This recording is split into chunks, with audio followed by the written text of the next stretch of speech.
Hi అండి. నేను చూపించే 3 టిప్స్‌ని ఉపయోగించి ఎంతమందికైనా బూరెలు వండేసేయచ్చు. ముందుగా ఇలా మినపప్పుని కడిగేసేసి అందులో వాటర్ వేసేసి 3 అవర్స్ ఉంచేసేయండి. అలానే పచ్చిశనగపప్పుని అందులో ఏమన్నా ఉంటే క్లీన్ చేసేసేసి అవి కూడా కడిగేసేసి వాటర్ వేసి పక్కన ఒక హాఫ్ అన్ అవర్ ఉంచేసేయండి. తర్వాత మనము దీన్ని వాటర్ అంతా వంపేసేసి మళ్ళీ వాటర్ వేసుకుని అప్పుడు మనము స్టవ్ మీద పెట్టాలన్నమాట. దీన్ని బాగా ఉడికించాలి, మెత్తగా అయిపోయే వరకు ఉడికించాలి. ఇదిగో చూపిస్తున్న విధంగా ఉడికేసిన తర్వాత దీంట్లో కొంచెం నెయ్యి, అలానే ఇలాచీ పౌడరు పంచదారలో వేసి పడుం చేసి వేస్తున్నామండి. దీంట్లోకి కిస్మిస్ వేస్తున్నాము. మా వదిన తిప్పుతుంది. అయితే మీరు సరదాగా అన్ని పనులు మేమే చేసేసుకుంటాం ఫ్రెండ్స్. అలానే జీడిపప్పు కూడా దీంట్లోకి వేయండి. వేస్తే మనం వండే మధ్యలో జీడిపప్పు కిస్మిస్ పంటికి తగులుతుంటే ఆ టేస్ట్ బాగుంటుందన్నమాట. జీడిపప్పు కూడా దీంట్లో వేస్తున్నాము. మేమందరం కలిపి చాలా సరదాగా ఏ వంటకమైనా ఇంట్లో ఉన్న మా అందరం కలిపి వండేస్తామండి.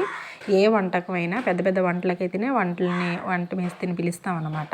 మా పెద్దమ్మ వంటలు చుడుతుంది. దగ్గరగా అయిపోయిన తర్వాత చల్లారేటప్పుడే అంటే గోరువెచ్చగా ఉన్నప్పుడే చిన్న చిన్న వంటల కింద అందరం కలిపి కూర్చుని చుట్టేస్తాము. చుట్టేసిన తర్వాత ఇవన్నీ కూడా మనం బూర్లికి రెడీ అయిపోతాయి అన్నమాట. ఒక పక్కనేమో పిండి రుబ్బుతూ ఉంటారు, చూస్తున్నారు కదా. ఒకవైపు ఉండలు చేస్తూ ఉంటే అంటే సైజు చెప్తుంది అనమాట పెద్దమ్మ. ఆ సైజు మాకు ఒకసారి చూపిస్తే అందరం కలిపి కూర్చుని ఉండలన్నీ చేసేస్తాము. ఇప్పుడు పిండి కన్సిస్టెన్సీ ఎలా ఉండాలి అని అంటే ఇదేమో బియ్యం పిండి, అది మినప్పిండి. సో ఈ బియ్యం పిండిని ఆ మినప్పిండిలో కలుపుతాం అనమాట. మా అత్త ఉండలు చేస్తుంది. అందరం కలిపి సరదాగా బాబోయ్ అంటుంది ఉండలు చేస్తుంటే వీడియో తీస్తున్నానని. సో ఇందులో ఎప్పటికప్పుడు ఏ ఆయికి ఆయి ఏం చేయాలంటే బియ్యం పిండి కలిపేసి ఉంచుకోవాలంట. ఎందుకనంటే అది పిండి పులవకుండా ఉంటుంది అనమాట. దాంట్లోకే ఫస్ట్ ఒక ఆయి తీసిన వెంటనే దాంట్లో కొంచెం బియ్యం పిండి కలిపేస్తుంది. మా వదిన మిక్స్ చేస్తుంది దాన్ని శుభ్రంగా. చూడండి ఎలా మెత్తగా ఉండాలో చూపిస్తుంది. అసలు ఏ మాత్రం కూడా చిన్న పలుకు కూడా ఉండకూడదు, బాగా మెత్తగా అయిపోవాలి. అలా ఉంటేనే మనకు బూర్లు చిందకుండా ఉంటాయి అన్నమాట. అలా కలిపేసేసి దాంట్లో పంచదార కూడా వేసేసి పక్కన పెట్టేస్తుంది. అప్పుడు మిగిలింది తీసిన తర్వాత దాన్ని కూడా వేసి కలుపుతుంది అన్నమాట. ఇప్పుడు పంచదార వేస్తున్నాడు మా అన్నయ్య. సో ఇవన్నీ కూడా కలిపేసేసి అంటే పంచదార ఎంత వేసుకోవాలి అంటే మనకి టేస్ట్ సరిపడా పంచదార వేసుకోవాలి. ఫ్రెండ్స్, మన ఛానల్లో ఇలాంటి మంచి మంచి వీడియోస్ మేమందరం కలిపి చేసుకునే వీడియోస్ ఎక్కడి నుంచో తెచ్చుకునే కంటే మనం హ్యాపీగా చేసుకుని తినే వీడియోస్ ఉన్నాయి ఫ్రెండ్స్. మమ్మల్ని సపోర్ట్ చేయండి, తప్పకుండా సబ్స్క్రైబ్ చేయండి.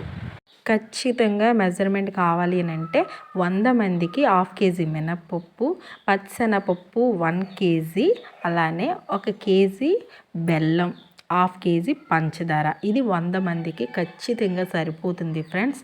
ఆయిల్ వచ్చేసేసి 2 లీటర్స్ ఖచ్చితంగా పడుతుంది. ఎందుకంటే ఆయిల్ అందులో ములగాలి కాబట్టి. దీనికి డబుల్ 200, డబుల్ 400 అలా వేసుకోవాలి. వేసుకుంటే మేము 200కి వేసాము. 2 కేజీలు చొప్పున వేసాము. 1 కేజీ మినపప్పు, 2 కేజీలు శనగపప్పు, బెల్లము వేసామన్నమాట. కాకపోతే మాకు 200 పైగా వచ్చినవి. సైజుని బట్టి మనకి అవి వస్తాయి అన్నమాట. పెద్ద బూరెలు వండితే ఇంకా కరెక్ట్గా 200 వస్తాయి. చిన్న బూరె వండితే ఇంకా పైగా వస్తాయి. మేము పెద్దవే వండాము కానీ ఎక్కువే వచ్చినవి. సో ఇలా వేసుకుని ఎటువంటి వంటకమైనా మనం ఈజీగా చేసేసుకోవచ్చు ఫ్రెండ్స్. అందరం కూర్చుని చక్కగా ఇంటిలో బాది చేస్తే ఆ టేస్ట్ బాగుంటుంది కదా. సో డీప్ ఫ్రైస్ సరిపడా ఆయిల్ వేసుకుంటున్నాము.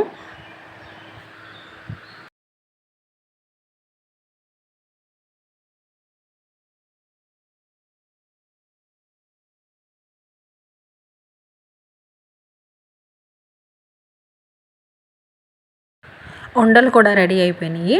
ఫస్ట్ గుంట పెద్దమ్మ 5 వేస్తుంది కదా, అలానే వేసింది. అలానే ఒక టెక్నిక్ చూడండి ఫ్రెండ్స్ ఎలా వేస్తుందో. ఆ 2 ఫింగర్స్ మధ్యలోంచి అలా వేస్తుంది అనమాట.